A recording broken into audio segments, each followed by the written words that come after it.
जीवन में वही व्यक्ति कुछ बड़ा कर सकता है जिसे वास्तव में समय की कीमत मालूम हो। नमस्कार दोस्तों, मैं ज्योतिष आचार्य वासुदेव मिश्रा आपका अपने चैनल सत्य की खोज में हार्दिक अभिनंदन करता हूं।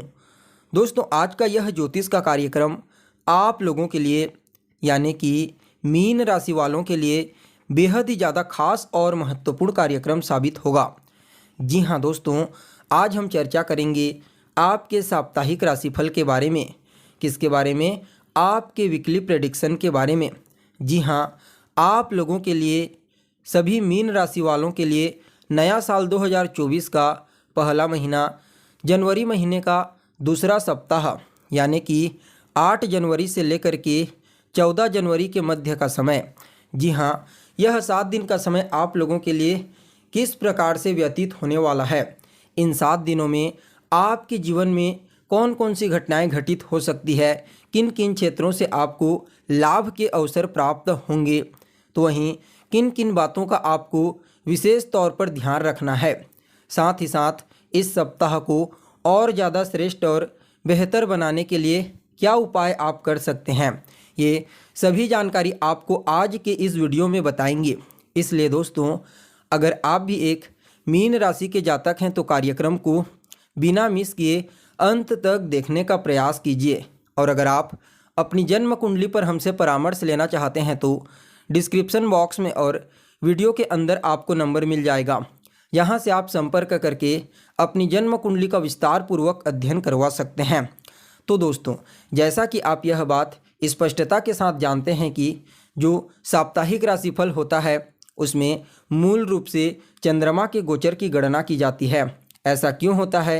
क्योंकि दोस्तों, चंद्रमा जो होते हैं ना, वह हमारे मन के कारक ग्रह होते हैं। हम जो कुछ भी सोचते हैं, जो कुछ भी समझते हैं, उसे ही जीवन के हर पहलू में लागू करने का प्रयास करते हैं। इसलिए हमारे दैनिक जीवन में जो भी घटनाएं घटित होती है उसके पीछे कहीं न कहीं सिर्फ और सिर्फ चंद्रमा का ही हाथ होता है, जो मन के कारक ग्रह होते हैं। इसलिए दोस्तों, चंद्रमा की गोचरीय स्थिति का ज्ञान वीकली प्रेडिक्शन साप्ताहिक राशिफल के दौरान होना बेहद ही ज़्यादा आवश्यक माना जाता है।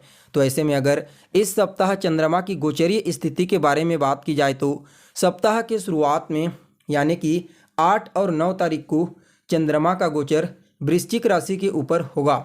और दोस्तों, वृश्चिक राशि चंद्रमा की नीच राशि होती है।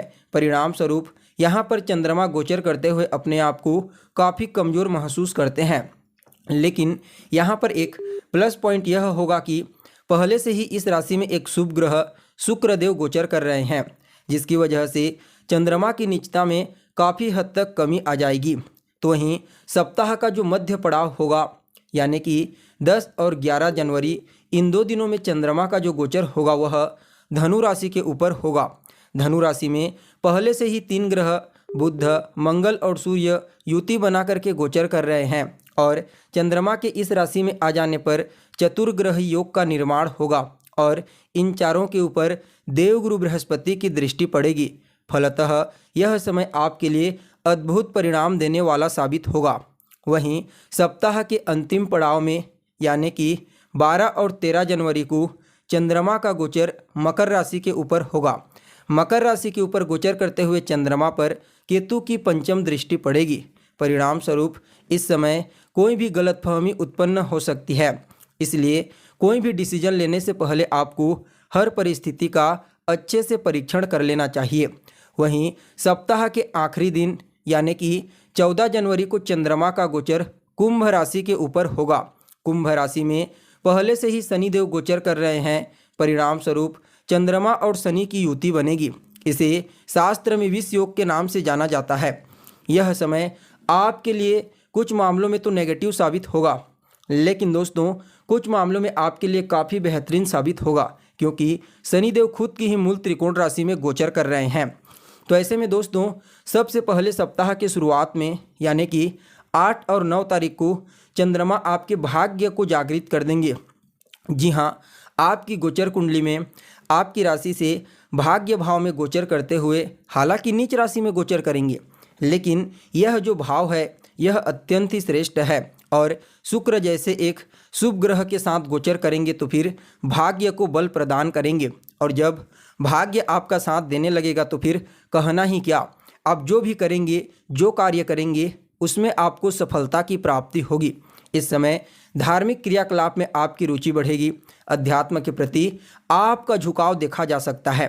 वहीं पिता के साथ आपके तालमेल बेहतर होंगे, पिता का आशीर्वाद और स्नेह आपको प्राप्त होगा। इस समय कार्य स्थल पर आपको अपने उच्च अधिकारियों का पूरा सपोर्ट प्राप्त होगा। देखा जाए तो कहीं ना कहीं आपके वरिष्ठ जन, जो आपके बड़े हैं, आपके गुरुजन हैं, उनका भी आशीर्वाद और स्नेह आपको इस समय प्राप्त होता हुआ दिखाई दे रहा है। वहीं दोस्तों, अगर आप कोई महंगी वस्तु, कोई बड़ी वस्तु परचेस करना चाहते हैं तो निश्चित तौर पर इस समय कर सकते हैं। तीसरे भाव पर दृष्टि पड़ने के कारण छोटे भाई बहनों के साथ आपके तालमेल बेहतर बनाएंगे। छोटे भाई बहनों का सहयोग आपको प्राप्त होगा। जो जातक मीडिया के फील्ड में कार्यरत हैं, लेखन कला का कार्य करते हैं या फिर फिल्म इंडस्ट्री के क्षेत्र में कार्य करते हैं, उन लोगों को इस समय आगे बढ़ने के लिए, सफलता प्राप्त करने के लिए कुछ नए अवसरों की प्राप्ति हो सकती है। वहीं आपका कम्युनिकेशन स्किल्स इस समय कार्य क्षेत्र पर आपको लीडरशिप की भूमिका निभाने में काफ़ी हद तक सहायक साबित होगा। देखा जाए तो सप्ताह के मध्य पड़ाव में यानी कि 10 और 11 जनवरी को चंद्रमा आपकी कुंडली के 10वें भाव में गोचर करेंगे। यहाँ पर चंद्रमा को कई तरीकों से बल की प्राप्ति होगी। पहले तो मित्र के घर में गोचर करेंगे और 3 ग्रह बुध, सूर्य, मंगल, इन तीनों का बल भी चंद्रमा को प्राप्त होगा। ऊपर से देवगुरु बृहस्पति की दृष्टि का पड़ना। तो दोस्तों, जो थंबनेल में आपको बताया गया था कि साल का पहला बड़ा तोहफा आपको प्राप्त होगा, वह यहीं पर ही आपको प्राप्त होने वाला है। जी हाँ, कार्य क्षेत्र में एक बड़ा ही सकारात्मक परिवर्तन आपको देखने को मिलेगा।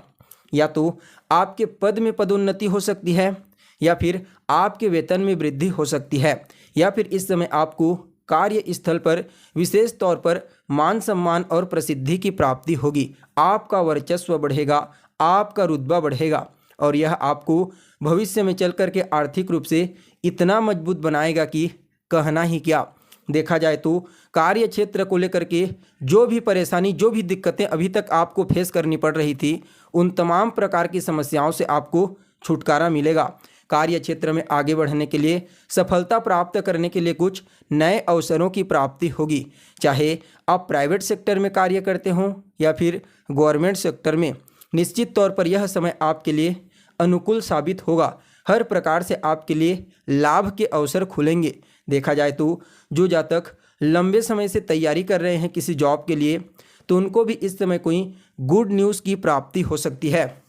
मूल रूप से चंद्रमा और शनि से संबंधित जितने भी कार्य होते हैं, इनका प्रभाव आपको काफ़ी हद तक ज़बरदस्त तरीके से देखने को मिलेगा, क्योंकि यहाँ पर आपके लाभ भाव के स्वामी शनि देव बनते हैं। परिणाम स्वरूप अगर आप कोई कारखाना चलाते हैं, उद्योग चलाते हैं, लोहा से संबंधित, पेट्रोलियम तरल पदार्थ से संबंधित कोई भी बिजनेस व्यापार करते हैं, निश्चित तौर पर इस समय आपको आगे बढ़ने के लिए कुछ नए मौके प्राप्त होंगे। कुंडली के 4th भाव पर दृष्टि रहेगी। परिणाम स्वरूप काफ़ी हद तक आपके माता के साथ आपके तालमेल को बेहतर बनाएंगे, भौतिक सुख सुविधाओं में वृद्धि करेंगे।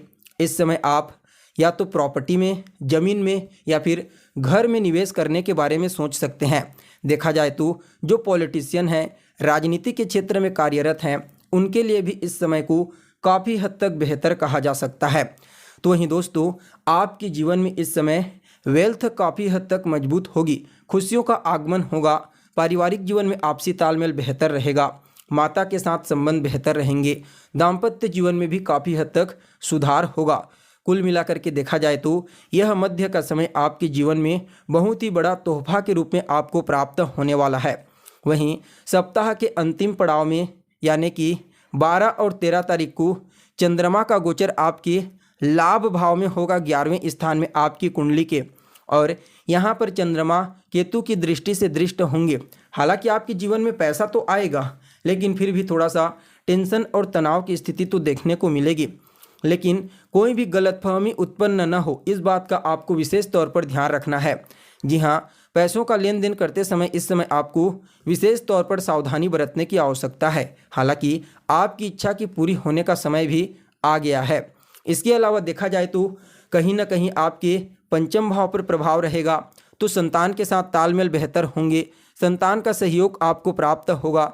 जो जातक संतान कंसीव करना चाहते हैं उनके लिए भी समय काफ़ी हद तक अनुकूल कहा जा सकता है। अगर आप किसी के साथ रिलेशनशिप में हैं तो वहाँ पर भी संबंधों में मधुरता आएगी, और विद्यार्थी हैं तो आपका मन पढ़ाई के प्रति एकाग्रचित रहेगा। वहीं देखा जाए तो सप्ताह के आखिरी दिन यानी कि 14 जनवरी को चंद्रमा का गोचर कुंभ राशि में आपकी राशि से 12वें स्थान में होगा, व्यय स्थान पर। हालांकि चंद्रमा शनि के साथ गोचर करेंगे उनके ही घर में, इसलिए थोड़ा टेंशन और तनाव तो देंगे, लेकिन फिर भी धार्मिक क्रियाकलाप में आपकी रुचि बढ़ेगी। आप दान पुण्य के कार्यों में, पूजा पाठ, धार्मिक अनुष्ठान, यज्ञ इत्यादि के फील्ड में कुछ पैसा लगा सकते हैं और यह आपको पुण्य के रूप में प्राप्त होगा। निवेश के मामले में भी समय को काफ़ी अनुकूल कहा जा सकता है। जो जातक विदेश जाना चाहते हैं, चाहे किसी भी प्रकार से कोई काम धंधा करने के लिए, जॉब करने के लिए या फिर पढ़ाई लिखाई, उनके लिए भी समय को काफ़ी बेहतर और श्रेष्ठ कहा जा सकता है। कुल मिलाकर के यह सप्ताह आपके लिए काफ़ी अनुकूल और श्रेष्ठ परिणाम देने वाला साबित होगा। फिर भी इस सप्ताह के प्रभाव को और ज़्यादा श्रेष्ठ और बेहतर बनाने के लिए रोजाना केसर का तिलक लगाइए। गुरुवार के दिन विष्णु जी के मंदिर में जाकर के उन्हें पीले कलर का कोई पुष्प अर्पित करें। वहीं बैठ कर के विष्णु सहस्त्र नाम का पाठ कीजिए और मजदूरों की सहायता कीजिए, उनकी सेवा कीजिए। इसके अलावा बुधवार के दिन गणेश जी को अर्पित करें। मंगलवार के दिन हनुमान जी के मंदिर में जाइए, उनका दर्शन कीजिए, उनके मंत्रों को जाप कीजिए, उनकी आराधना कीजिए। ये छोटे छोटे उपाय करके आपके लिए यह समय अत्यंत ही श्रेष्ठ साबित होगा। तो दोस्तों, कैसी लगी आपको जानकारी, कमेंट करके बताइए। फिर मिलते हैं एक नए और ताज़ा एपिसोड में। तब तक के लिए नमस्कार।